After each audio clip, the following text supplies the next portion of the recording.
Welcome, everyone. Find a seat. My name is Lynn Brown. I'm Senior Vice President at New York University, and it's my distinct honor and pleasure to open the proceedings this afternoon, and on behalf of myself, President Andrew Hamilton, and all of the NYU community, to welcome you here for this wonderful State of the Borough address by Gale Brewer. So welcome. I've had the pleasure of working with the Borough President for many, many years and over a couple of decades of devoted public service. Not many people have spanned the trajectory of Gale in terms of her administrative, legislative, and executive experience.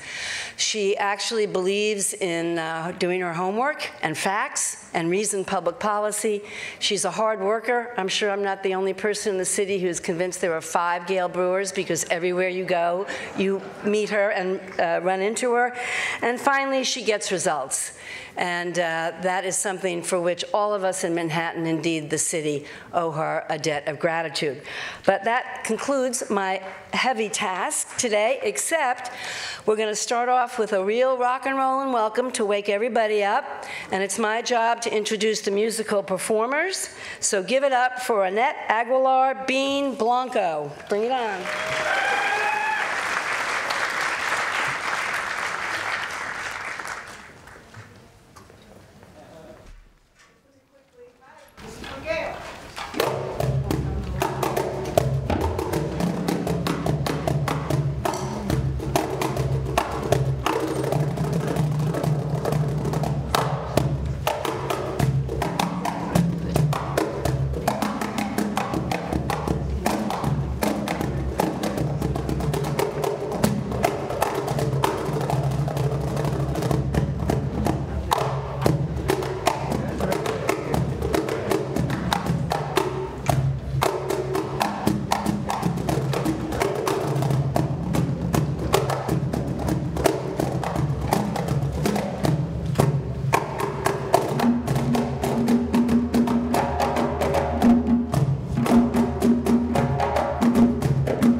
Hello, everybody, and good afternoon.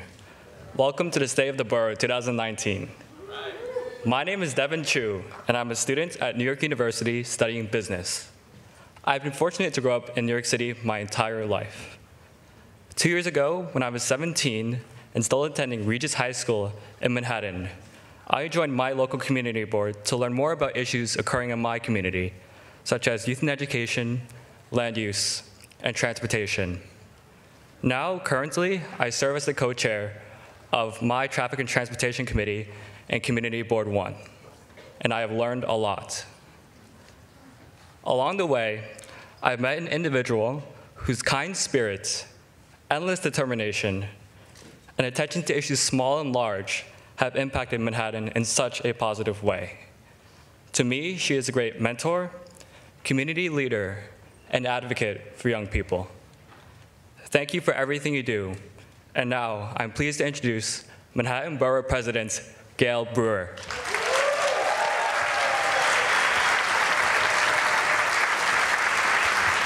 Thank you very much. I want to say that just recently we had a meeting of the Borough Board at 1 Center Street, and I looked over, and the chair of Board 1 could not be there, and there was Devon Chu in charge. It was such a great feeling to see somebody so talented. So I'm just glad to have him here, but before I speak, we have a very special guest who has made time to join us. I want to introduce United States Senator Chuck Schumer, who's made time to be with us today. Thank you, Gale. Thank you. And wasn't that Annette Aguilar band great? Could use them down in Washington to shake a little sense into some people. Anyway, I just wanted to be here to just say a few words about Gale Brewer, who is one of our just exemplary public servants. Nobody. She has so many great traits. One is she's a great listener. She really goes all around the borough, as she did previously in her councilmanic district, hearing what people care about, hearing what people want, hearing their dreams, hearing their fears. And then she was able to put it into action in a persistent, thoughtful, quiet way. She gets so much done. I mean, she sets examples for the rest of the country. Because of Gale, we have paid family leave here in New York City. We need that in Washington. Gale has made sure that all our public records here in the city are open and available, so no one has information on you that you don't know about that might be wrong or standing in your way in behind the scenes. So because of Gale's leadership in so many ways, the state of Manhattan is strong. But the thing I admire most about Gale is this. She is able to bring all kinds of people together. Manhattan is such a diverse borough of people of every different race and creed and color, sexual orientation, gender, background, economic level. And almost flawlessly, she brings everyone together and gets them to work together. Unfortunately, that is a dramatic contrast to Washington, where the president makes a practice of dividing us in every way he can and appeals to the lowest and basest of instinct, the opposite of Gale Brewer. But we, with Gale's help and all of your help and leadership of your congressional delegation, it's a little dark, but I think I see Jerry Nadler here, who has done a great, great job.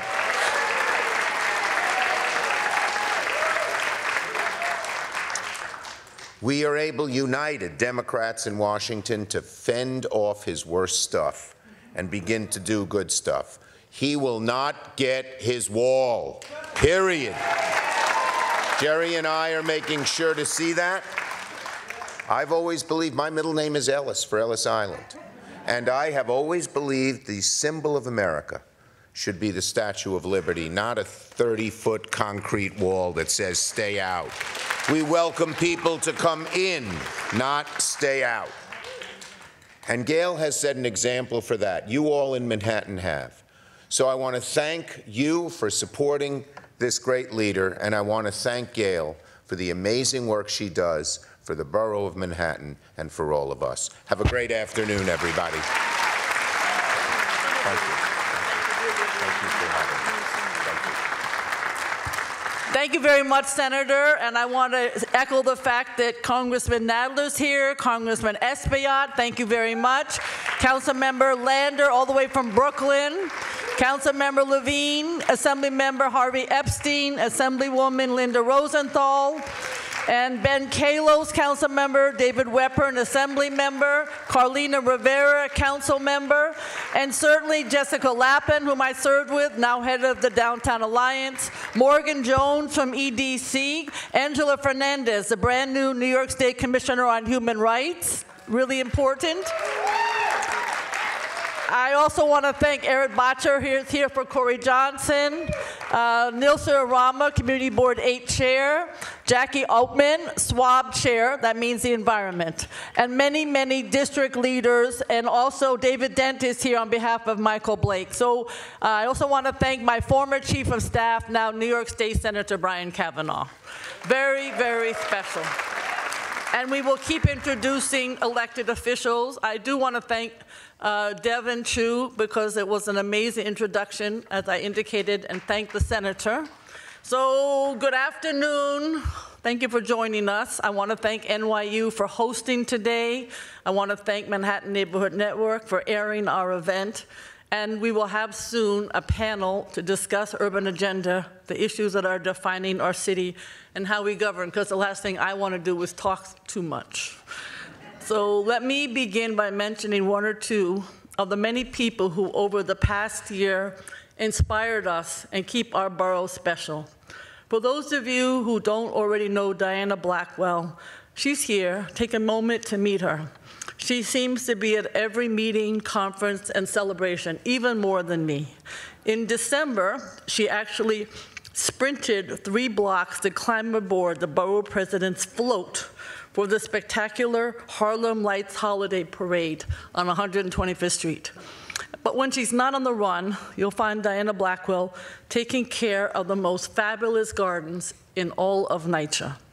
Schuler Warren Puder, the director of policy in our office, has a brother who's a Navy chaplain. When Schuler told me that his ship would be docking in New York and the sailors and Marines aboard wanted to do a service project, Diana Blackwell swung into action. She went to Home Depot, she got a ton donation of materials, and decided that she would have this volunteer crew replace existing garden beds, which were beginning to fall apart because of old age.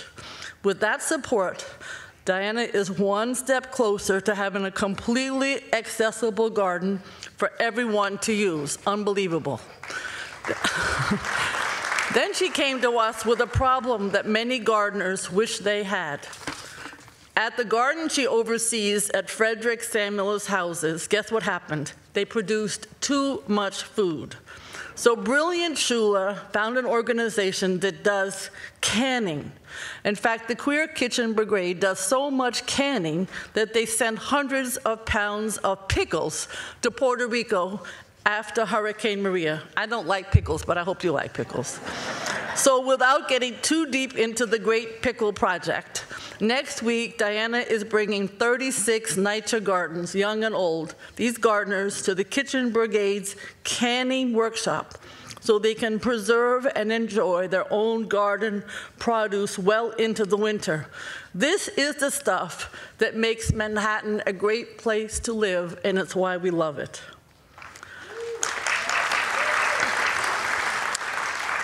Another story. The Civic Innovation Fellows are CUNY students. CUNY is the jewel of New York City. They are CUNY students. They spent a year in our office working with the extraordinary Beta NYC, which is a civic hacking organization. These students are a mosaic of our city. In my office, they learn about open data, about community boards, and about our beloved city. They bring all this together, and then they head out to provide information and training to community boards and the general public. This year, they analyzed the demographics of Manhattan's community districts and mapped it to community board membership. With this tool, we can recruit new board members strategically, ensuring that our community boards reflect the neighborhoods they serve. Our Civic Fellows also work on BoardStat. It's a new tool developed by Beta NYC to map 311 data. What are the top complaints? Where are they? When did they take place? And were they resolved? For example, we are all affected by construction noise.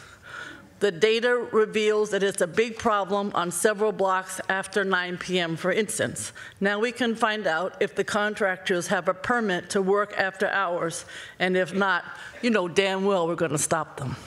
So I want the Innovation Fellows, please stand up so everyone can see you. There they are. And thank you, Noel, for leading them. Thank you. Thank you. These students will be upstairs at our reception following our panel and will be doing demonstrations of BoardStat and other digital tools that help us work better and even sleep better.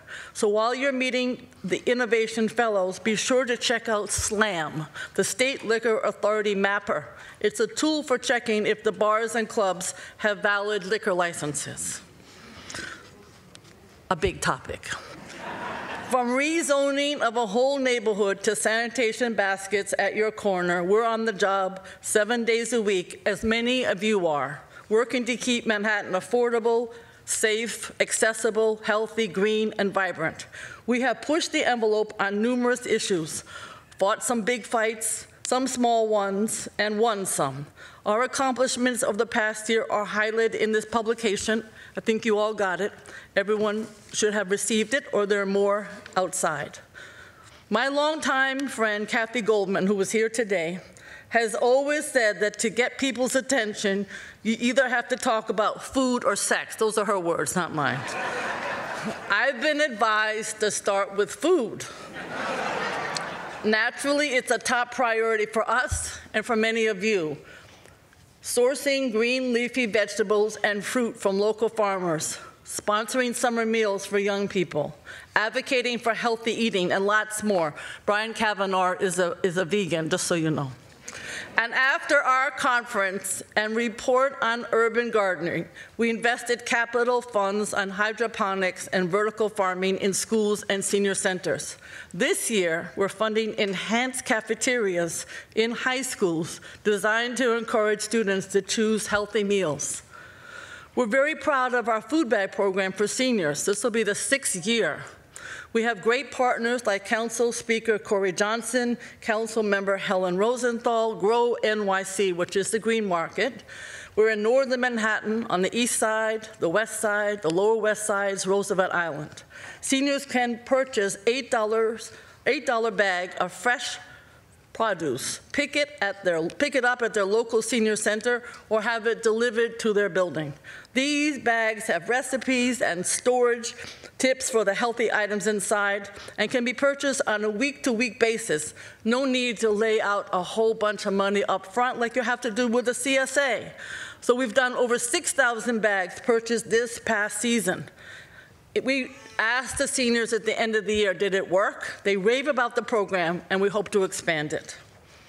We also sponsor legislation. Yes, borough presidents can do that. And we have introduced more than 60 bills in the city council. 20 have become law. I love my other borough president friends, but I think this is more than all of them. As part of our initiatives on healthy eating and living, we want to know what young people are being taught in school about nutrition. Are they learning what foods are healthy and what are not? How about the connection between food and health? Do schools teach us this in health or science class? Are they partnering with nonprofits for special classes or workshops? I am a big believer in data. So recently we partnered with Education Committee Mark Traeger to introduce a bill requiring schools to report on nutrition education their students receive. Armed with this feedback, we were able to design improved nutrition education for all of our students and get them started sooner on healthy lives. Goodness knows when you're in a school, school food is one of the major issues. We've been busy on many other fronts. We've created many task forces and working groups, including one to address where and how to house detainees relocated from Rikers Island. Another is working to maintain community health services after Mount Sinai Health Systems announced plans to downsize Beth Israel Hospital. And a third, something that is a big priority of mine, is focused on the Manhattan Garment Center, bringing all parties to the table, including the Economic Development Corporation, to preserve core garment businesses in place and in perpetuity. Thank you. Then there is the ongoing saga of the L train. We worked hand in hand with the MTA, with transit advocates, with fellow elected officials, with communities, investing hundreds and hundreds of hours to make sure we were really ready for the closure. When years of planning went out the window at the 11th hour, I have to admit, from my perspective, it hurt. We're still pushing for insurances on rider safety and to keep planned improvements to traffic congestion in the 14th Street corridor, et cetera, et cetera, et cetera. And then, in a way of an update, we opened the first ever Manhattan Borough President storefront on 125th Street. We knew there was an unmet need for community outreach, and sure enough, thousands and thousands of constituents have come in for assistance. They are ably served by Director Athena Moore, Deputy Director Rosalba Rodriguez, and their amazing staff. Speaking of constituent work, I believe in it, but so did Jimmy McManus, who recently died and was the last of the Tammany Hall leaders in Hell's Kitchen. We were different, but we shared a belief in supporting the needs of the community. Sam Roberts, who wrote McManus's obituary in the New York Times, related a story about how Jimmy did constituent work. This is how it went. An old man came to the political office. "What is your profession?" asked Jimmy. Answer, "Pickpocket." "But I can't work now because my eyes are going." "But Jimmy, I promise you, I never robbed a working guy in my life." Jimmy McManus got the guy an apartment. You know what? I would have done the same. At the funeral, Jimmy's nephew told the following story. A woman called the club and said her beloved dog had died. She asked Jimmy McManus what she should do. He said, "Bring it to the ASPCA." She put the dog in a suitcase. She went out the door to the street to travel to the ASPCA. It was the crack era, and someone saw her with a suitcase and stole the suitcase. Then there are the hundreds of events our staff and interns do each year, from NYCHA Family Days, art exhibits at our Maggie Payton Art Gallery, neighborhood celebrations, may Maggie rest in peace, neighborhood celebrations, workshops for community empowerment, and of course, testimony at council and agency hearings. Of course, lots goes on behind the scenes as well. I want to focus briefly on some of the legal work in which we have become involved, because it is important for community planning and for fighting for the unique neighborhoods that make Manhattan so great. Two Bridges, as you know, is a low and moderate income residential neighborhood on the Lower East Side. It sits near the East River among public housing developments. The area was formerly classified as an urban renewal area. When developers proposed building 4 enormous towers contained in 3 developments that would loom over and overwhelm the area, the Department of City Planning decided that the required changes to the existing plan for the neighborhood were, quote, minor modifications to the residential development plan approved decades ago, and therefore needed no community land use review. In this case, the projects that the developers wanted to build would increase the tallest building in the neighborhood from 27 stories to over 80 stories. Without getting too far into the weeds, I could definitely always get into the weeds. Developers who seek special permission to build must submit their projects, in my opinion, to the Uniform Land Use Review Procedure known as ULURP. Must. This multi-layered process involves community board review, borough president review, and ultimately a city council vote, as you know. Without ULURP, which is not perfect, but it's vastly better than no process. Without it, we all would just have to watch as ever larger towers go up around us with no ability to ask questions, no ability to review, or no ability to participate in the process of determining what gets built. So along with the City Council, and I want to thank the City Council, my office is in court seeking to ensure that approval of the Two Bridges Tower is open to full review. I want to be clear. ULURP does not prevent things from getting built. I mean, have you looked at the Midtown or West Side skyline recently? But ULURP ensures that there is public review of what gets built when zoning changes are required. This is why we are looking so closely at potential abuses of what's known as infill housing on vacant land in existing communities. At issue now is a push to build private market-rate towers on tree-lined space in NYCHA developments, supposedly to raise money for repairs. I'm not against the strategy, but as with all drastic changes to land use policy, the wishes of the public must be heard and served. Must be. We all want to improve the lives of NYCHA tenants, but is it really a good idea to destroy what I would call the green lung around the housing developments just to raise money? In public policy, this is where the rubber meets the road, so stay tuned. Thanks to the elected officials, community boards, and advocates, the Department of City Plan is looking at super talls. There is a proposal to address the mechanical voids. I call them voids that make up fake floors, and enable developers to sell condos on even higher floors. We are being proactive and also looking at floors with pools and bowling alleys and 30-foot climbing walls that all contribute to the height of the building, sometimes needlessly. And I'm concerned that these buildings are anti-urban. We're today talking about urban America. I think they're anti-urban. We want New Yorkers to congregate in the public sphere.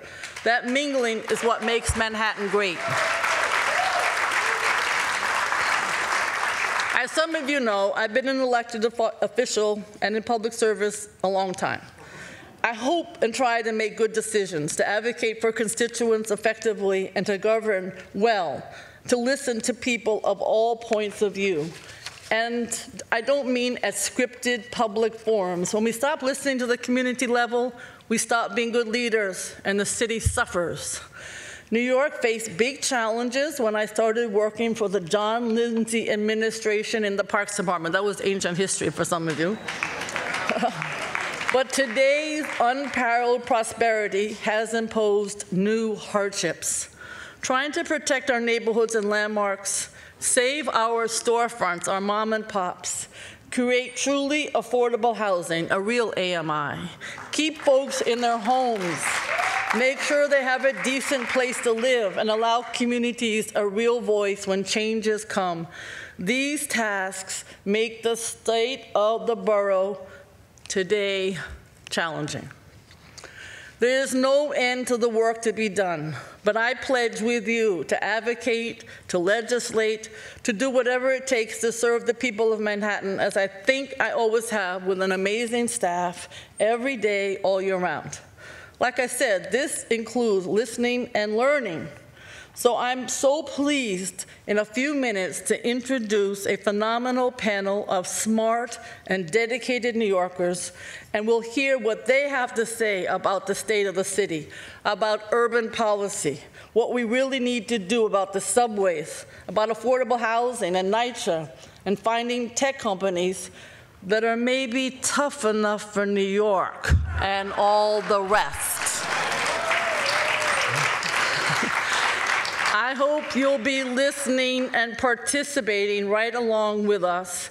You can live tweet using, as you heard, hashtag SOTB2019 or hashtag Urban Policy Now, and tweets will be shown on the Twitter wall on the stage. The Wi-Fi and password information is on the program. Thank you from the bottom of my heart for you being here today.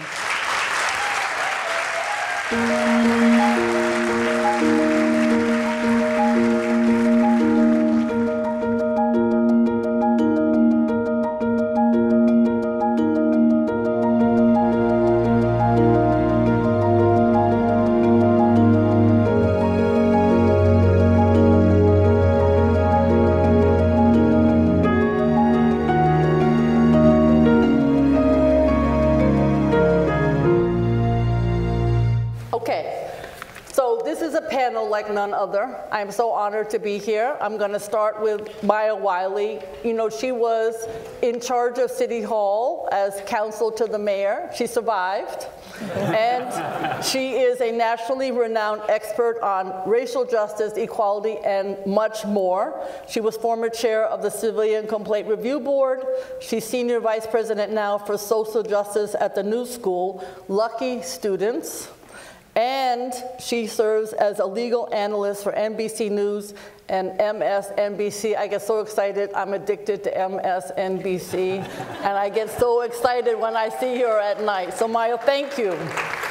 So I just want to start, and then we'll go through the panel. There are two topics that I'd love you to discuss. Obviously, between your past, your current job, what are some of the urban issues that I think are being addressed? And then because you and I both share a love for what technology can do, because you were so helpful when I was in the city council and borough president on this topic. So I was just wondering, how can technology be used to make cities better run for the people who live here? So that's just generally urban America and something about technology. And thank you for joining us. Thank you for, I have to say, I generally try to stay home on Sunday because it's my one down day.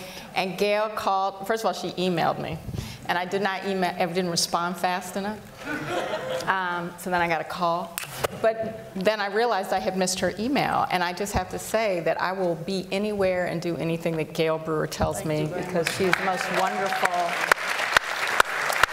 hardworking, dedicated, committed public servant. And I can say that with all honesty because I've seen it from inside City Hall. This is such a hard topic because in many ways, you know, cities, which are still in this country 80% of our national population, have also been suffering deep, deep disinvestment over the years. And that's not just about Donald Trump, although it's become significantly worse under this current federal administration. But that disinvestment, so what we're seeing, if you think about the three highest costs of living, which I probably don't have to tell any of you because you're living it, housing, right? Thank you. Health care and child care, right? So those are the three highest costs, but at the same time, we have these kind of big paradigm-shifting dynamics that are critically important and that fortunately we're at least talking more about. One is how technology is shifting everything. And that's not just about jobs, although that's obviously part of what is shifting. It's also about the way technology is changing even how we surveil people, how we understand our problems, and how we use technology to solve them. But technology is changing so rapidly, and the divides around who has access to innovate with technology, meaning literally the ability to get online at home with high-speed broadband, know how to use it, be able to either generate startup companies or use it to advance small businesses or to improve education. Huge gulf. Huge gulf, and it's not just a digital divide, that's what we used to call it, it's now a technological chasm. And we haven't fully addressed that, and we could talk more about Amazon and how it fits into that. But it's just to say that's one big paradigmatic shift that we see coming, and cities are not prepared for. The second is climate change, right? I mean, so it's real. Don't listen to those 3% of scientists that say it's not. But we have the investments in infrastructure and making them equitable investments, right? Ensuring that those 2/3 of our population in this city who live in flood zones and are low income, right? Our flood zones are generally low income population, and generally people of color, although not exclusively.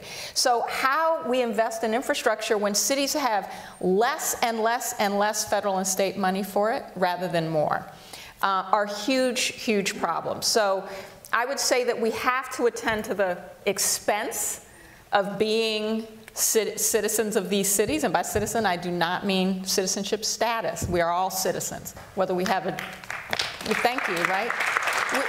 We are all citizens of this city, whether or not we have a green card or a passport. But we have to really think about what makes our city a city where we all remain and that we can all afford.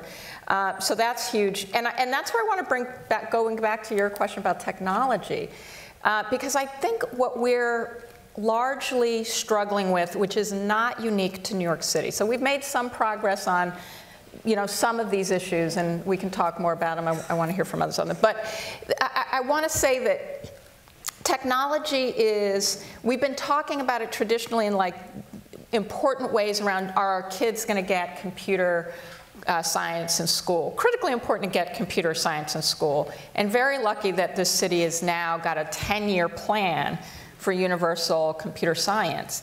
But that's missing what technology really represents in terms of opportunity, which is if you don't have the broadband, if you can't get, well, 31% of our residents do not have broadband at home. And that's not because they don't have, there's not a provider necessarily, it's because they can't afford to get online.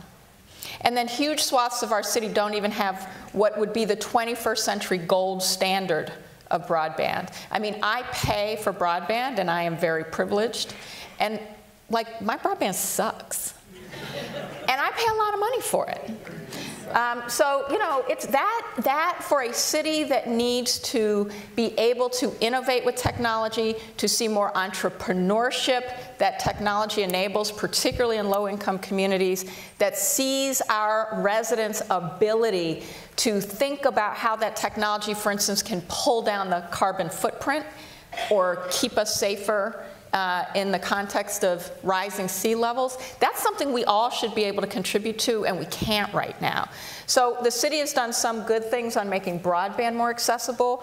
What I will say is if the federal government will not let our libraries and our schools use their federal subsidy for their broadband service to become community internet providers, I mean, this is insane, right? Why we have a fund called the Universal Service Fund. We use it to help libraries and schools get access to people who are largely not able to get it at home, but then won't, even though we have the technology available, that we could send wireless signals so people could get home service, but we're not allowed to do that. So some of the innovation we need actually does require other layers of government. But the other missed opportunity with Amazon, including, I agree with you, we have to have a transparent process, is we were talking about a lot about what infrastructure investments we would need. Transportation's a huge one that we needed to talk more about. None of us were demanding that Amazon actually figure out how it makes sure that Queensbridge houses and Queens actually has broadband access. Right? And that's another way to think about what are the public benefits that should come with private sector companies. And one last thing, and then I'll shut up because I had too much coffee today. We love listening. But in 2020, the city's franchise agreements are coming up for renewal. It's 2019. That means us, have to start telling city government what we expect to see our private providers provide to us, because we're paying. We're paying, but we're not necessarily getting what we should. Thank you very much, Maya. And that leads right into Jonathan Bowles. Jonathan is the executive director of the Center for an Urban Future. It's a wonderful think tank that everyone should be reading. It serves as for smart and sustainable policies to address and reduce inequality, to increase economic mobility, and to grow the economy. He has authored many, many reports on immigrant entrepreneurs, to the small business, and to talk about libraries. He's been a guest contributor to many newspapers, including the New York Times and the Daily News. And he has been on so many commissions, it's too long to list. But we all go to Jonathan for what should be the best urban policy. Is it a public-private partnership, or is there something that you want to bounce off on what Maya was talking about? But what should our urban policy be, and where are some places that the city is perhaps not following up on where there's a vacuum?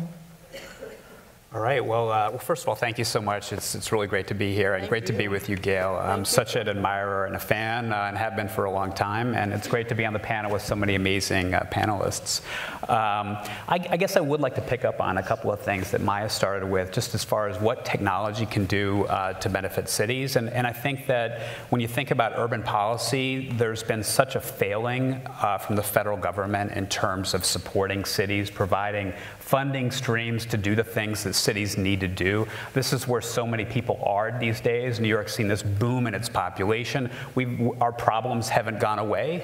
They've only increased, but we haven't seen the federal government keep pace with that. So, you know, there's lots of things that have to happen, starting with more funding from the federal government. But I think cities are already starting to get smarter about how we solve problems, and technology is just one small way that cities are going to have to be wrestling with its problems. And one example, we've done a lot of research about just how important bus service is across the 5 boroughs. There are so many working poor folks. Yes. We know that there's a transit crisis in New York City. We know that the subways need lots and lots of investment, but there's a lot of working poor folks taking the bus every day, long bus commutes, I think particularly in the outer boroughs or in the northern part of this borough. You know, and there's actually a small bit of money in this year's budget that's been proposed that would allow for technology signal deployment to make buses go that much faster. And anybody that's taken buses knows that, you know, buses are incredibly slow. And there's money that allows buses, when they come to a stoplight, to be able to change that light to green. This is one small way that technology can make lives better, that can improve commutes. They can make public safety better. They can you know, improve the quality of our air. They could help us identify infrastructure problems with like sensors on bridges. So all of this is things that we should be doing and that we're starting to do. But absolutely, you know, to get to your bigger question, you know, urban policy has really been a major failing at the federal level. And you know, I think that the current mayor has really done a lot of things to help, you know, help New York City solve its own problems with programs like universal pre-kindergarten. I guess one of the things that I'd like to call attention to is that, you know, we've seen some pretty significant improvements in early education in the last several years, not just with universal pre-K. The graduation rates at our high schools have really ticked up quite significantly in the past 10 or 12 years. I'd like to see city policymakers focus on a broader education and training to get more New Yorkers to be able to participate in the kind of technology growth that we're seeing today. You know, I was a supporter of Amazon coming to New York City. I know I'm probably going to get some boos for that. That's fine. You know, we've done a lot of work in my organization about middle-class jobs. You know, I've seen, if you look at the employment statistics, that in the last 10 years, we've got about 250,000 new jobs in New York City just in home health aides and restaurant jobs. There's about 50,000 net gain in jobs in retail over the last 10 years. There's lots of other low-wage jobs that have been growing in this city, and we've really struggled to create middle-class jobs. And I think we need to be focusing like a laser on how do we create more good-paying jobs, and how do we get more New Yorkers into the jobs that we know that are growing that pay good wages. And technology happens to be the sector that is growing fast, has good wages, and the problem is that we haven't gotten enough New Yorkers into those positions. And I think we need an Amazon-sized commitment in education and training, in apprenticeships, and in community colleges, in job training programs to make sure more New Yorkers are able to get those things. So again, I think we've got a great start with the early education, with improving high school graduation rates. We've got to make sure that a lot more New Yorkers have a college credential. Right now, 3.1 million adults in New York City don't have at least an associate's degree. In this economy, that's not enough. If we're going to get more New Yorkers up to the middle class, we've got to change that. We've got to make sure more people are not only getting into CUNY, but succeeding in CUNY. And right now, the rates of student success at CUNY's community colleges are not good enough. So those are a couple of thoughts that I have. Thank you, Donovan. There's a brand new chancellor of CUNY, and I think he's going to do a good job, but there is a real need for everything that you just stated. So now I'm really, really honored to have Juan Gonzales. As you know, he was a columnist and investigative journalist for the Daily News from 1987 to 2016. A two-time George Polk Award winner, he's one of the country's best-known journalists. Juan has been a co-host of Democracy Now! Since 1996. He is the author of numerous books, including Harvest of Empire, New for All the People, Fallout, and Reclaiming Gotham. He's the Richard D. Hefner Professor of Communications and Public Policy in Journalism at Rutgers University School of Communications and Information. And thank you very much for being here. And want to talk about anything you want, mostly things that we should be doing. And I have to say, I miss your articles and your wonderful investigative journalism at the Daily News. Well, thank you.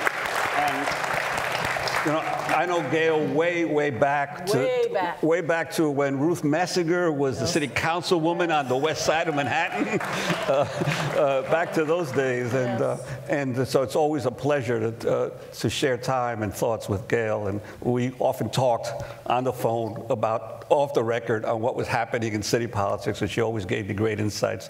Don't tell anybody everything that I used to tell you. I won't say that.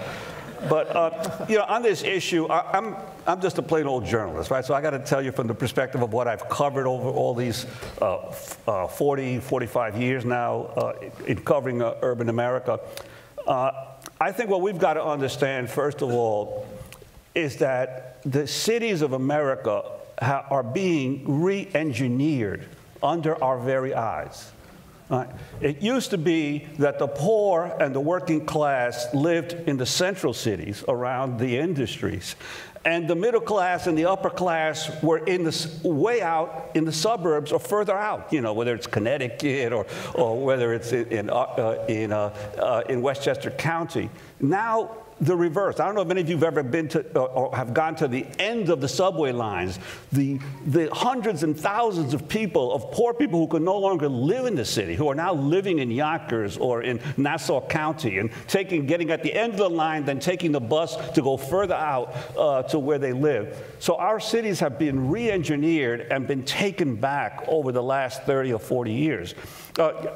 Interesting book that I read several years ago, Malich and Logan's Urban Fortunes, The Political Economy of Place. They talk about urban policy being a choice between the growth machine view or the use view. Are cities for the purpose of maximizing profit for business, or are they for the purpose of the of a better life for the people who live in them. And that is independent of whether you are Democrat or Republican, because too many Democrats are part of the growth machine viewpoint of what cities are for. Maximize the value of the land. And that means seize public spaces, privatize what you can, find the highest return for your investment in those, that part of the land of any particular city. So this is the big battle that we're continually seeing as the working class and the poor are being forced out of the cities. Yet the cities are growing. New York City passed 8.6 million people last year. 440,000 more people than in 2010. That is, in other words, this city in the last 8 years added more people than the entire population of Minneapolis or the entire population of Oakland. 440,000 more people in this city in 8 years. Where are they going to live? Where are all the people that are flocking to the major cities of America? It's the same thing in Chicago and in Seattle and in San Francisco. Where are they going to live? You know, I read a study that was done of the American city by a commission that President Johnson appointed in 1968. I recommend the book. It's called Building the American City. They said more than 50 years ago that America had a housing crisis. And they said clearly in that report, the private sector left to its own will never build low-cost housing. Never. It's not in their interest to do it. Right? They want to build the housing out of which they can get the most money. So therefore, and this was the commission President Johnson established in 1968, said the country needed 2.5 million new housing units every year just to be able to meet the need, and that only government at all levels, the investment of government at all levels would produce low-cost housing. Nobody did anything. There was a brief period during the Johnson years and the Kennedy years when there was a growth in low-cost and public housing. But ever since then, the growth machine has grabbed control of our local city governments and is continuing to build predominantly upper luxury housing. And now they call it affordable. No more low income. That's how, you know, it's no more low income or middle income. Now it's all affordable housing. So that the reality is, I believe the #1 question in the American city today is, where are people going to be able to afford to live? Working people. That's the central issue of the city. And the policies have to be developed at all levels, federal, state, and local, to be able to deal with them. And I think that, to me, is the central issue that, especially New York, is facing. Now, we have had 600,000 more jobs in that same 8-year period than we had back then. So there are jobs, although I agree with you, too many low-paid jobs, but I think the low-paid jobs are more a result of lack of unionization than they are of the nature of the... if you had more unionization, you'd have better pay and more income. So, because remember, the immigrant working classes of the 19th century in these factories didn't take a whole lot of skill to work in these jobs, but they were unionized and they were able to get into the middle class as a result of the unionization. So I think that that's the problem that we have. Our cities, will the growth machine win out? Or will the use view of what cities are about win out? Thank you very much. Thank you so much, Juan. So, Joanne Yu is the Executive Director of the Asian American Federation. She works with 60 nonprofits that represent and support the Pan-Asian community. The wonderful organization, Asian American Federation, does research, advocacy, public awareness, and development. Joanne has worked extensively in community development and immigrant rights. She managed a $227 million Lower Manhattan Development Corporation project in the aftermath of 9/11 to provide financial assistance to residents impacted by the event. She's a board member of the Nonprofit Coordinating Committee, and she's on many other boards. I want to say, Joanne, thank you for being here. And more importantly, we're both served on the Rikers task force in Manhattan. Her questions are the best. and we're delighted to have you here today. I want to say in terms of Chinatown, just to pick up on what everybody has been stating, one of the challenges, of course, is because of the cost of housing now in Chinatown is so expensive, a lot of families are leaving. A lot of schools will then lose population because the families are no longer in them, and those schools are excellent in Chinatown. And the stores complain to me because if you are a storekeeper, you need to have customers who have income. And the seniors who are in Chinatown are wonderful, but they don't have income that is disposable. So these are just some of the examples, but please feel free, given your extensive background, to talk about or pick up on what has already been discussed about urban America. Great, thank you so much. Thank you. Gale called me as I was leaving the office and she said, hey, do you want to do this? And I said, sure. And then this morning, I was preparing for the all week. And then this morning I realized who my fellow panelists were, and I said, oh my God, what have I done? I should have just said another year. But I'm thrilled to be here. I think the things that we need to think about as a city, it's the growing wealth gap. I think, it is that, the age-old story of the rich getting richer, the poor getting poorer, and that ultimately translates to who has the power in the city, who has access to power in the city. That political influence of what does your city look like, how will your neighborhood, how will your neighborhood function? Also, we're challenged by the disappearing middle class. I think that's why the Amazon deal looks so promising, because it was an opportunity to get 25,000 jobs that, that got a lot of, communities of color potentially to be able to get back into the middle class. I think that's why some of us were really looking forward to hearing Amazon make better commitments. I think our city is challenged with gentrification, with the lack of affordable housing. I think, Gale, you had said, earlier, how do we define what affordable is? I think that's the question that we need to think about. I mean, in my neighborhood in Greenpoint, we build all of this luxury housing, and they said we have all of these set-asides. Well, how can you afford a $1,500 studio if you make $15,000 a year? But that's some of the rates. And so the community conversations that we have, it's been kind of funny to hear what people are saying. I have a full-time job, considered middle income, but I can't even afford these units. That's the set aside. So I think we do need to talk about the lack of affordable housing. The technology aspect, I think, is always very troublesome, because I think because it's so easy, I think we want to do everything using technology. Census is being done by technology, but I think exactly what you said, Maya, who has access to technology? If you're poor, if you're an immigrant, you don't have those things. And so how do you engage? How do you fill out a census form? How will you apply for things, right? You need the face-to-face time, because you don't have the resources to set up those infrastructures in your own home. We talk about the challenges of public schools. I know the graduation rates are going up, but if you really disaggregate the data of who is graduating, some of the highest rates of kids not graduating, it's from the Asian American community. And it's kids whose parents have, in certain neighborhoods, immigrant parents have 94% high school graduation rate themselves, but the kids have, less than 50% graduation rate. Why is that? We emphasize so much about education, but yet where's the investment to really make sure that all the schools are thriving? And then I look at public transportation, the transportation deserts around less resource communities. And for us, we're working on, the Asian American Federation has been working on small businesses, working with small businesses. We always talk, I think we give a lot of lip service to the importance of small business, but where's the real infrastructure and the support to help small businesses thrive? What's really heartbreaking is that a lot of these immigrant small businesses really anchor their community, and they started with everything they had when it was not particularly safe, or that was going to be a moneymaker.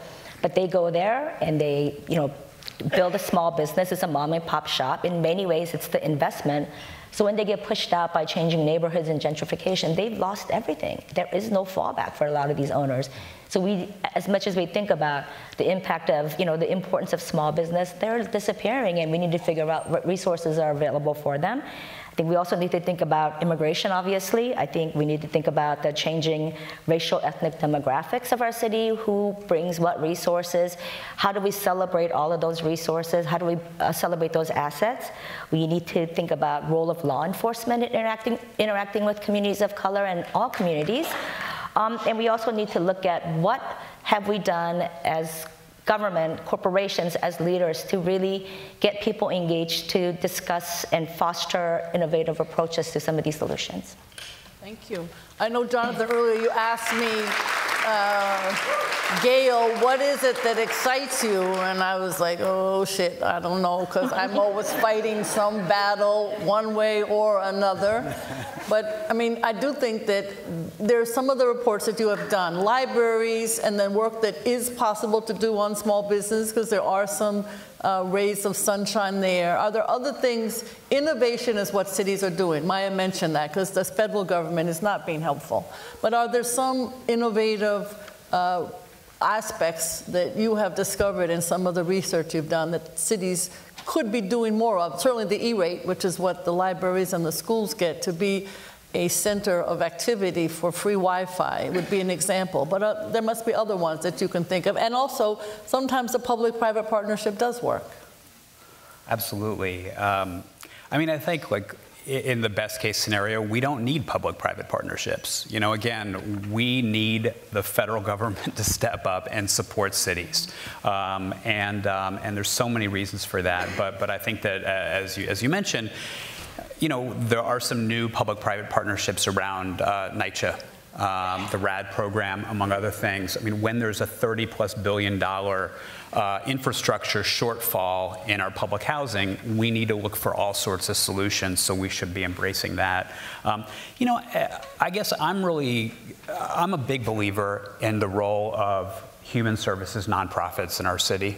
I don't think they get the credit they deserve for you know, so many things that they're doing on the ground with disadvantaged communities right now. They really are the safety net in New York City, and a lot of nonprofit organizations are struggling right now. I think that there's more that we could do to support the nonprofits, to allow them to help city government solve the problems we're after, how they can help more people on the path to economic opportunity in the middle class. I guess, you know, we've seen data analytics pervade a lot of different kind of facets of society these days. You know, you probably have read Moneyball and how sports are being transformed by data. You know how Amazon uses data. When you buy something, they recommend something else. And, you know, Netflix, you get, you know, there's so many ways that data analytics is being used.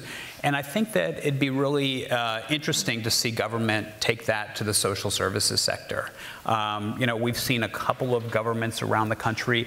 The Pittsburgh area, Allegheny County, has been using data to get ahead of problems, to kind of have early warning systems around things, to maybe prevent folks when they get to a place where they're vulnerable to becoming homeless. There are ways to use technology that I think we've just scratched the surface of in New York, and I think we could see some real innovations in that area. So Juan, maybe we could use data analytics for the people like the folks in the Bronx in the parking lot who don't ever pay taxes. Maybe we could figure that out. He's been writing about this for years, so I'm being a little bit facetious, but there are things that government should be doing, and that also doesn't get enough light, I think, in terms of light at the end of the tunnel. What do you think?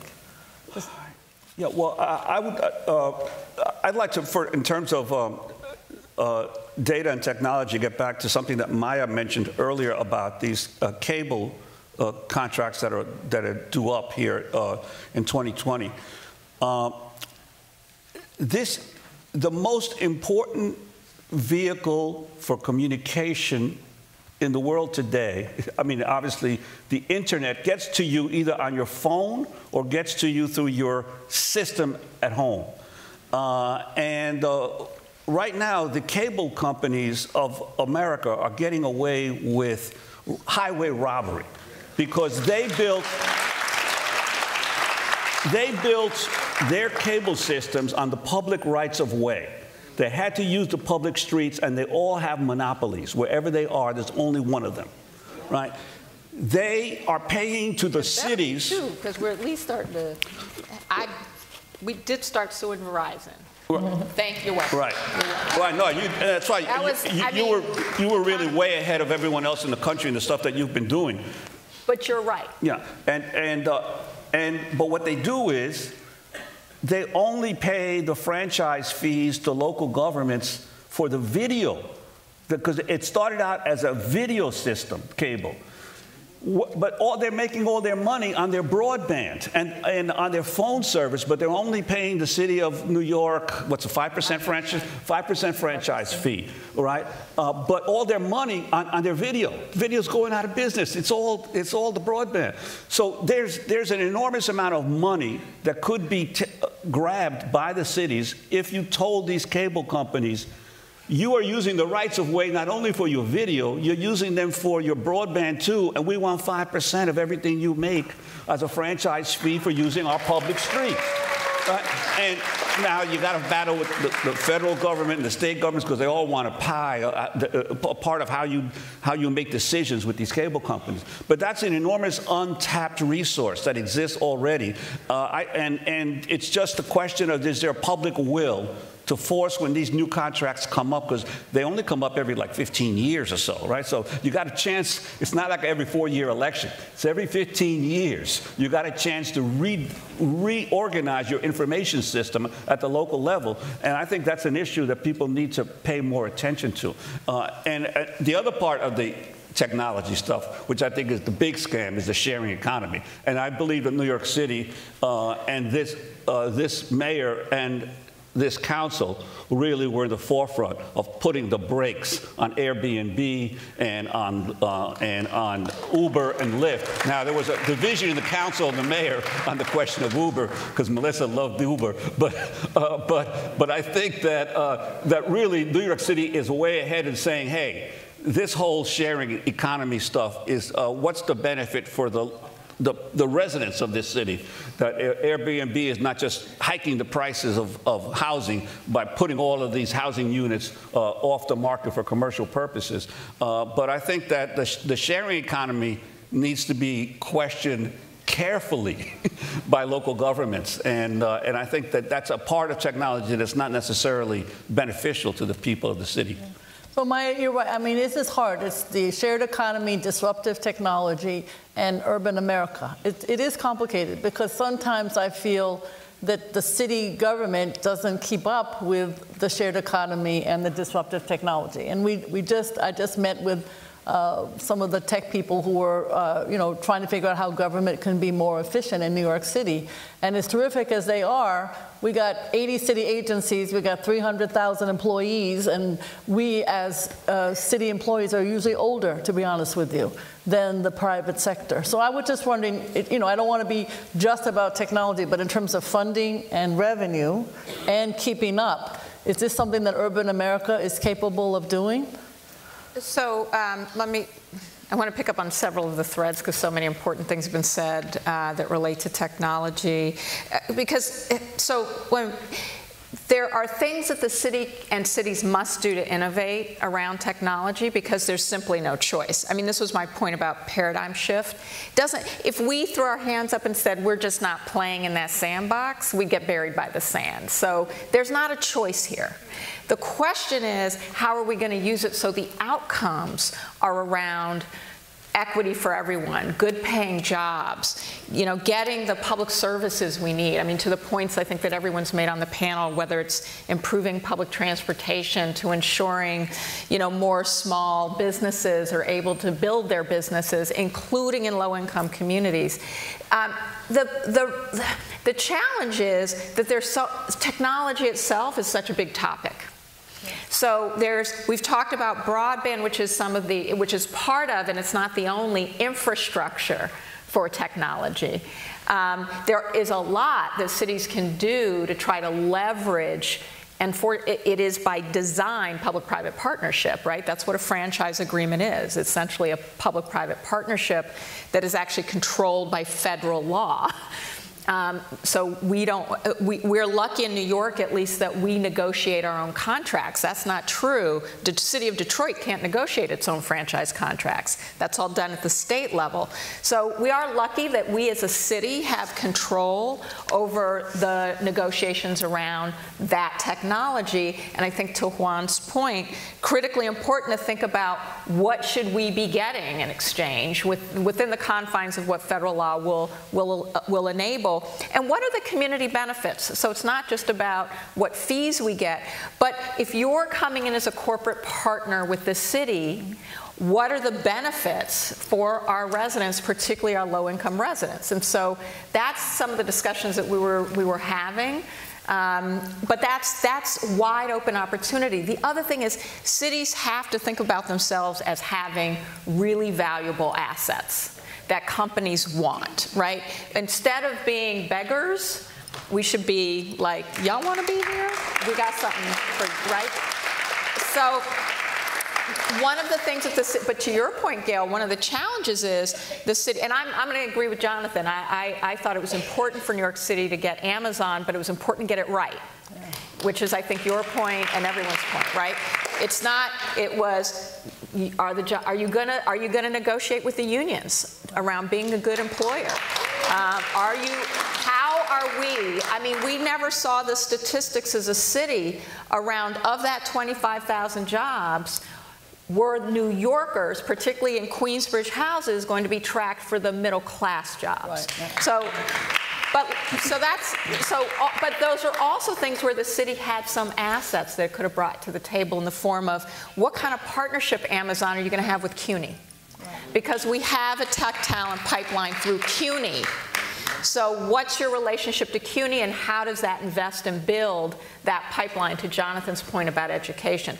But we need an assessment as a city of all of the assets we have that the private sector wants.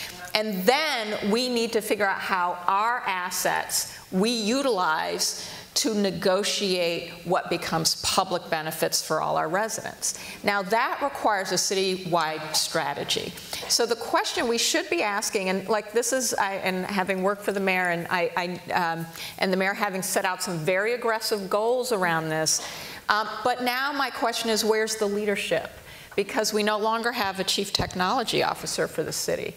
We were starting to build some public infrastructure within city government to help create and build these strategies and think about how our agencies not work in silos, but see, if you're Department of Transportation or Department of Education, you have things to bring to the table. In fact, you might need to work together on bringing them to the table in order to help more of our people. But that requires some folks who own it as leadership within city government. So where does that live now? Is that position being refilled, and how then are we moving into the 2020 census? Because again, and Joanne made this point, like, let's be clear, the federal government right now is trying to ensure that people of color don't get counted. Yes. If you put a citizenship, we have never in the history of the census, which is 200 years old, had a citizenship question on the census. It is designed to scare people from taking it. Then when you add that 31% of our folks do not get online at home, and frankly, don't feel so safe thinking about what data the federal government gets. Back to Jonathan's point, this is an opportunity for the city to think about our libraries, our human services sector as assets to help people take the census, get our census count up, but do it safely. But that requires, again, city coordination with those partners in order to ensure that that happens. Yep. Joanne, I think this is a perfect segue, trying to think of, in our cities, diversity is key, and it is the backbone of our city. Are there ways, considering what we've been discussing, where we could be more attuned to the diversity and making it also something that is more of an asset, picking up on, it's an asset? Certainly, I think we need to change the language around what is seen as an asset. I think when we say ethnic, it means something exotic or weird, and I think so then it becomes like this white-centered, that's the standard. I think that's not the reality. I think the reality is that, some of these enclaves are actually, thriving, and they've really built out from all their experiences. I think there's tremendous talent in New York City. I think all of the people who come here, they've chosen to make this their home, and they certainly have lots of opinions. And I think watching Amazon and watching how some of these conversations are even around specialized high schools or anything that's happening, the lesson that we are learning is how do we engage people? How do we ask people what they want? Instead of telling them that, hey, I'm the elected leader, this is what's going to happen, right? I think we really need to say to them, here's what we're thinking, what do you think? I think there's nothing wrong with slowing processes down, engaging the community, asking good questions, and giving people time to react. I think when we find out things, 2 days before it's announced and saying, what do you think? Well, I don't know what's in the plan. I don't know what the process was. I think more than anything else, I think everybody in the city wants to be engaged. And I think, to Jonathan's point about the nonprofit organizations, they really have been holding up all the neighborhoods through all the changes that's happening. And we are struggling. The nonprofit sector is struggling. They're going to continue to hold it all together, no matter what happens. And how do we fund those infrastructures? Because they're very real, and those are the leaders that we need to invest in.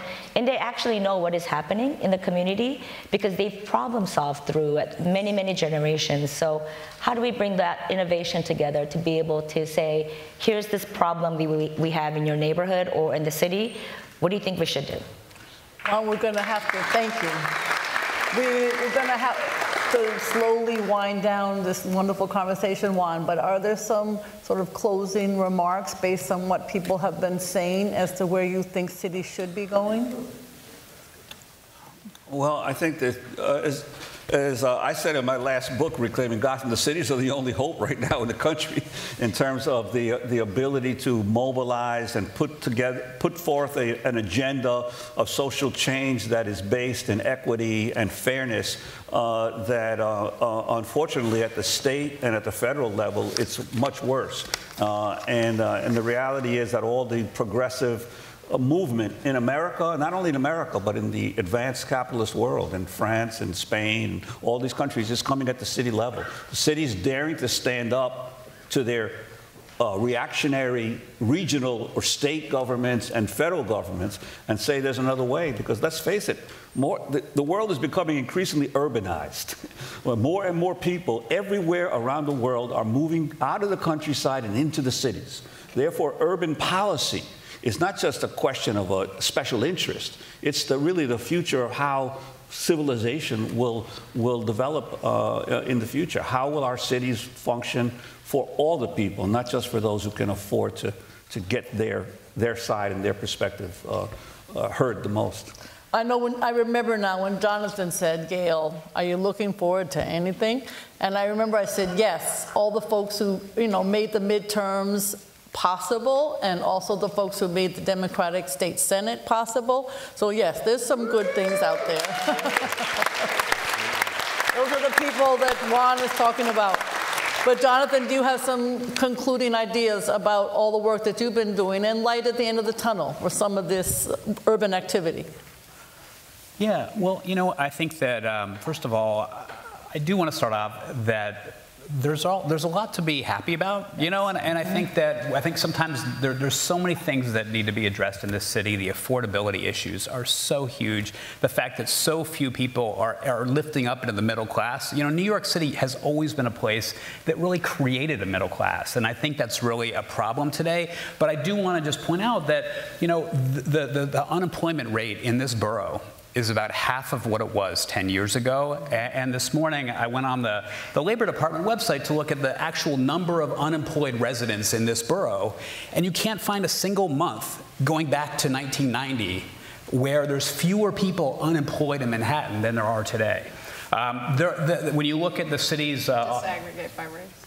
I did not. And But unemployment rate is down in every borough, considerably. The number of people that are poor or near poor is down by over 100,000 over the last 3 years, according to the mayor's office. I'm just saying there have been improvements in part because we've had an economy that's working. We've had some smart policies. Now we've got to make sure that more people are benefiting from this, that more people can afford the city.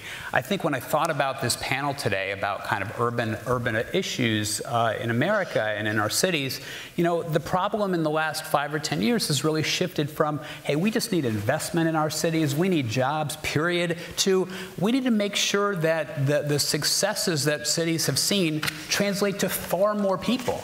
And, we need the federal government part of that, but, I think there's many more policies at the local level need to be really focused on how do we get people to lift up. And I get it that affordability and addressing housing and homelessness should be, the first things we focus on, but we can't lose sight of the economic part of that as well. And it's not just about job creation. It's like, how do we focus like a laser on getting more people into the good paying jobs today? We should not be content with saying that, the low-wage jobs that are out there are sufficient if we've got more affordable housing. No, we've got to move more New Yorkers into the good-paying jobs that are being created today. My same thing, concluding remarks, but I love watching you on MSNBC, not just because you're great, but also you help us think clearly about these issues. Because from my perspective, today is the L train. Then the next challenge is NYCHA with some quasi-public-private partnerships, more on the private side for my liking. And then, of course, I have to deal with resiliency. Are we raising the park? Are we putting a wall around the bottom of Manhattan? And and then of course there's the affordable housing. And after the end of the day, I'm like, what the hell did I do at the beginning of the day to make people's lives better? And I think this is good that urban America has all these challenges because we are capable of solving them. But and it's good that so many people are living here, and it's good that these jobs are here. But it is hard to delineate what is it that we should be focusing on to make people's lives better. So you are good at helping us think about this. I really wasn't asking that question as a smart. It was because I think part of the challenge of a city with 8.6 million people and with the richness of our diversity is we should not make the mistake of thinking aggregate numbers describe conditions. And that's the only reason I was asking the question, because we have because it's true. So I think part of what we have to do as a city it's all about infrastructure. I mean, I think every problem that we have been talking about is about how do we think more smartly about the right infrastructure investments, and in the absence of the federal, and I think part of what we've done right is some of those investments, right? And then thinking about it, though, from the perspective of where do we need to make those infrastructure investments in order to ensure that those of us or those communities that have gotten the least opportunity actually start to get the fair opportunity. And that requires a set of analyses. One of the things that I think is a real opportunity for this city is to say, let's look at the 10 lowest income communities in the city. I'm making 10 up, but let's say 10, because it's a round number. And let's figure out if every agency and other asset like human services, CBOs, libraries, if we were working together based on our presence in those communities, what would we do differently? What would we do differently? Because that's the kind of thing we don't do. And it's not because we don't have and there's a lot of great things. I mean, I'm really proud of this City Hall, the City Council, the citizens, because all together we've made so much progress. Now let's focus. Let's actually focus on tearing down the silos so that we're actually innovating. Very good. So, Joanne, I think you would absolutely agree the silos need to be torn down, and certainly dealing, as you do, with so many nonprofits. And the nonprofits get stuck too, because they're stuck in a silo sometimes because the government puts them in a silo. Absolutely. So I'm just wondering, since you have that expertise for the great nonprofit sector, how do you see it in the future in our cities? Oh, that's a tough question. I think we need to, I think nonprofits are undervalued, so I think certainly we need to figure out how to place the correct value. We need to see the importance of what they do for neighborhoods. We need to fix payment laws so that way the nonprofits can get paid a little faster. I think that's been an ongoing problem.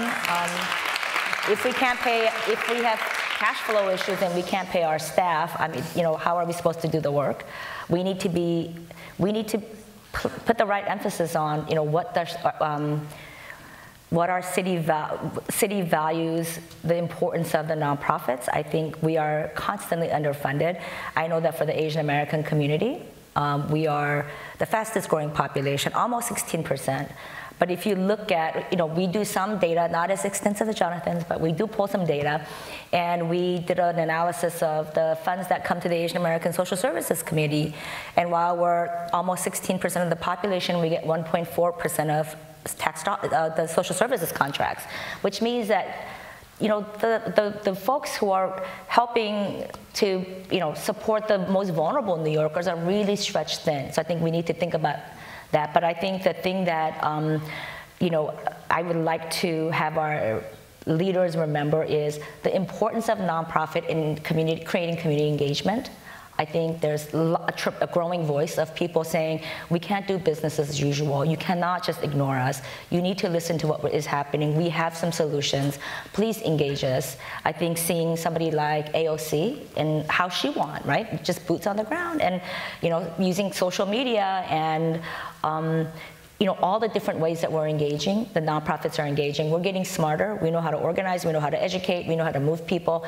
I think the city needs to value these nonprofits more. Thank you. So I want to thank this amazing panel. I want to thank Maya Wiley and Jonathan Bowles and Juan Gonzales and Joanne Yu. Don't go away, because we actually have 2 more people we're going to be listening to for a few minutes. But thank you, panel. You are the very, very best. Thank you.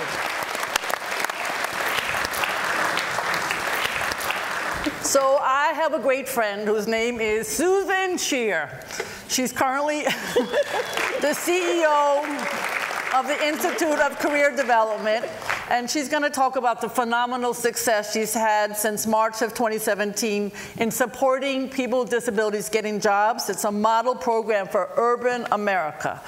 Previously, she was the Associate Director for Policy in a couple of New York City controller offices. She was probably the best person in both of those offices.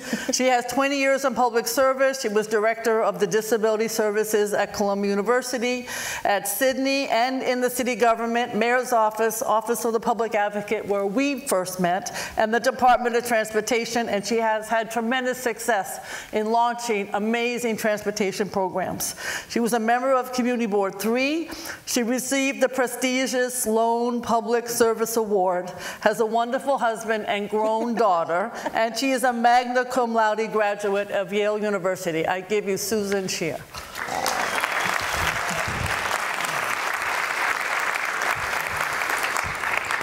Thank you, Gale. Gale is everybody's greatest supporter and the best person to have in the corner of the disability community. And a shout out to my boss right before this, Controller Scott Stringer. Good to see him in the audience. Also, an incredible supporter of the disability community, and great to see him here. So we just had a fantastic panel. Wasn't that a really great discussion? And we heard a lot during that panel about the need for employment and how important employment is for dignity, for economic advantage, for pushing people ahead and giving them opportunity. And I'm never about wanting to, it's never a wise idea, never anything anyone wants to do is to pit one group against another. But I do want to point out that there is one group that tops the list of being under and unemployed. One group that has been left behind more than any other during the longest economic expansion in our country's history, left out of this recovery on the wrong side of the income inequality equation, and that is individuals with disabilities. You will not believe this statistic.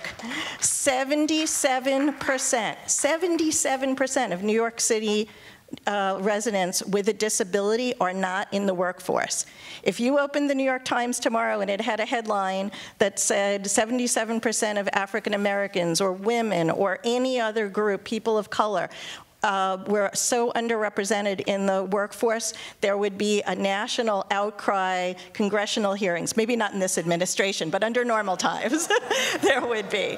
And this is a group that crosses every demographic, every income, every racial group, every religion, and it's a group that any one of us can join at any time. So this is not somebody else's issue, this is everybody's issue. Everyone in this room has somebody in their family, a friend, that has a disability or is going to acquire one in the near future. And that's why I'm so excited to tell you a little bit about ICD, the Institute for Career Development. We have been around for 100 years. We were formed at the end of World War I to help returning wounded World War I veterans gain rehabilitation and get back to work. Think about what a novel idea that was in 1917, that first of all, it was the first war that people came home from, that the medical treatment improved, and then to develop speech therapy, occupational therapy, mental health therapy for veterans, and to say, you have a place in our society. We want you to be reintegrated. We want you to be able to support yourself. Now, fast forward 100 years, we're not teaching people any longer how to be stenographers or illustrators or operate a film projector. Those were some of the early careers that people were trained for. Today, ICD is training people for the jobs of the future. And we're looking to address a broken workforce development system. How is our system broken? We have employers over here who are saying, we have all of these jobs that we can't fill, and we have individuals with disabilities that are getting training who are saying they can't find jobs. Something is not working. And when we went out and we started to talk to employers, one of the things that we heard was, we need people to fill technology jobs. And one of the great things about the tech industry is what they care about is ability. Not disability, ability. Can you do the job? And technology is the great leveler, especially for people with disabilities. Put the right assistive technology in people's hands, and they can do whatever anybody else can do with this same set of talents. So we looked at this, what the city was reporting, which is that there's going to be 100,000 jobs created in the field of cybersecurity, and we created the very first IT academy in the world, it just launched this fall, to get people with disabilities certifications in networking and cybersecurity under the label of Cisco. It is, yeah. It's really exciting. It's becoming not only a model in our city, but it's a model that we hope to see replicated around the country and around the world. We have assistive technology. We have people who are deaf, people who are have spinal cord injuries, people on the autism spectrum, people with learning disabilities, and they're all on a level playing field, and it's about what they can learn and what they can do. And the most exciting piece of it is it's employer-driven. We have a number of employers that are supporting us both financially, but also with their time and resources. They're coming in, they've helped us develop the curriculum, they're talking to the students about what the field is like, they're providing leadership, and they're going to be there to provide internships and jobs. And I just want to tell you, it's always nice to talk about these things in an abstract, but there's one student in the class that to me just really brought it home.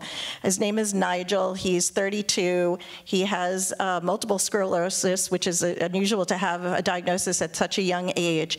And he told us about how he would get called in for job interviews, and he would get to the interview, go into the room, the person would take one look at him and immediately start figuring out how to get him out of the room and how to get out of this interview without getting into legal trouble. And I have to say that is a situation I myself is very familiar to me about putting people at ease during a job interview.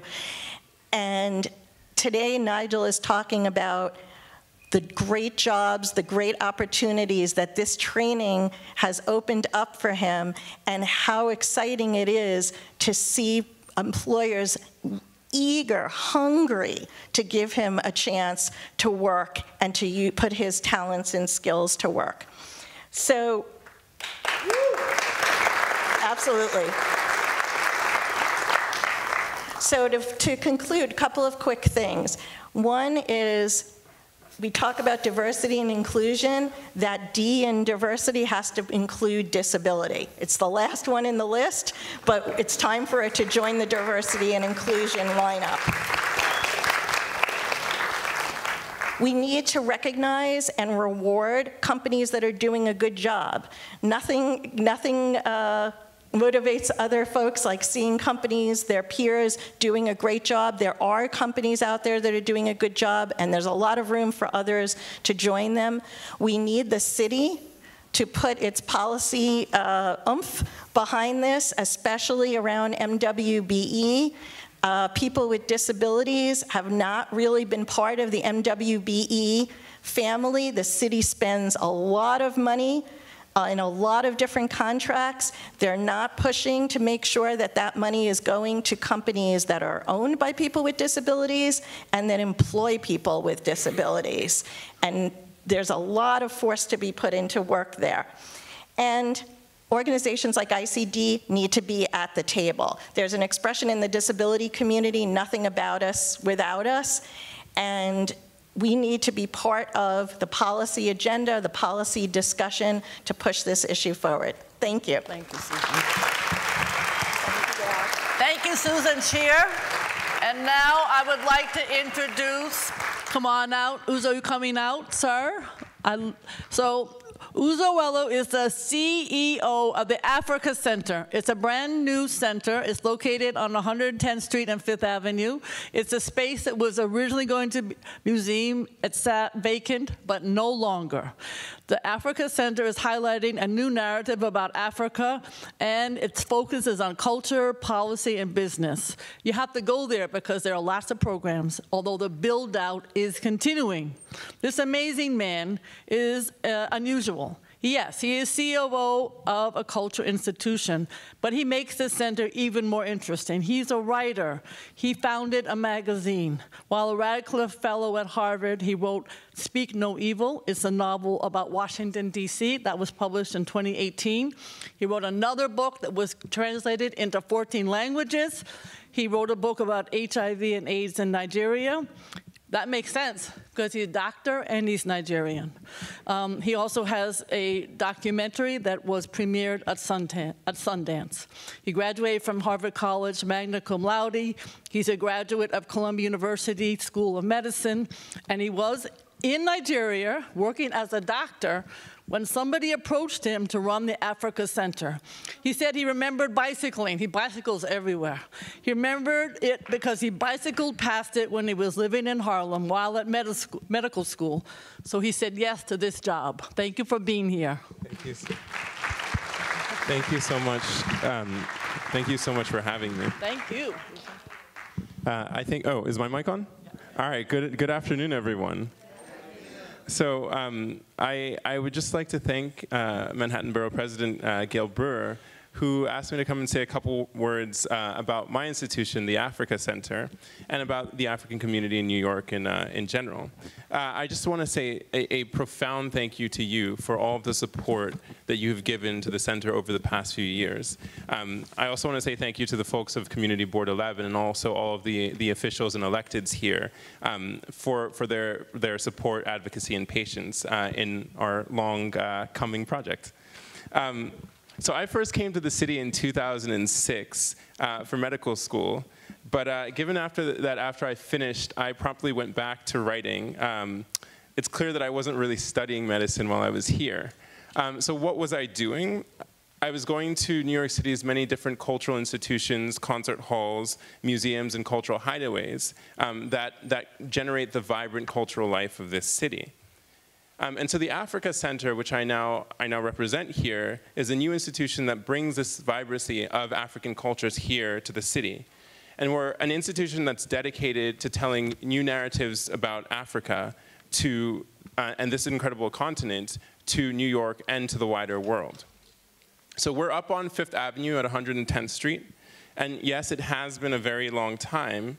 But I can finally say that, through a strategy of opening the building, as President Brewer said, in small stages, we're finally able to offer really awesome programming to New York City, and to Manhattan, of course. So you can come up to the Africa Center now and enjoy some really good food at Teranga, which is our African fast casual cafe. I urge all of you to come up and try it out. But we've also had a number of programs. We have a really incredible art installation inside one of the spaces that we've opened. We've had book readings, book launches, plays. We've had also an orchestra perform in our space. So what we're trying to really do is take that small space, the small spaces we're building out, and offer the most incredible storytelling and narratives about the continent of Africa to New York that we can. One more thing, and we'll keep doing this until the full 70,000 square feet of space that we have is open and programmable. One more thing is just that our center, we're trying to build a new kind of institution, which is all about coordination and collaboration with the community and wider New York. So I encourage everyone here to come on up, visit us, and tell us what you think and what stories you want to hear about the continent and about our relationships with the wider world and the New York community. So just a quick note, New York's African population is over 130,000 people strong. And that's from Senegalese folks up on 116th Street down to Nigerians in the Bronx or Ghanaians in Brooklyn. And we're all here dedicated to telling stories about a wonderful continent that we come from. So from taxi drivers to hair braiders to doctors, nurses, bankers, you name it, we're all proud Africans, proud New Yorkers, and we're here for you guys. So come on up, come and visit us, and come and share your stories with us and help us share our stories with you. And thank you all very, very much. Sorry.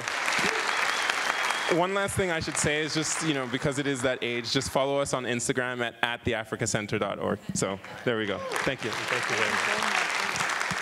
All right, so that concludes. I do want to thank Alden Bonillo, Matthew Washington, the amazing Deputy Borough Presidents, Jessica Mates, Jim Karras and James Lloyd, Adele Bartlett, and their staffs under them, Schuler Warren Puder, the Honorable Rosie Mendez, who's working with our communities, Athena Moore and Rosalba Rodriguez, whom I mentioned earlier, Deidre Lyles, who does all the administration, Bree Valise, who does the scheduling, Penelope Cox, who brought us here today, Ann Cunningham, who's always in the community, and interns, and my husband and son, Cal and Mo. So, I also want to thank Assemblymember Al Taylor's office for being here. I want to thank Controller Stringer. Thank you very much. Jamani Williams, and I think also I mentioned Helen Rosenthal earlier. Mustafa Senghor, who's chair of the Harlem Cultural Center, Sadio Barrier, who's from the Senegalese Association in America, and I hope I didn't forget anybody, but I did the best I can. Thank you all. I see, wait a minute, I see that Andrew Gutierrez is here, the state senator, and there are several foreign diplomats, and I thank each and every one of you for coming today. Join us for the reception, and thank you all. Thank you so much.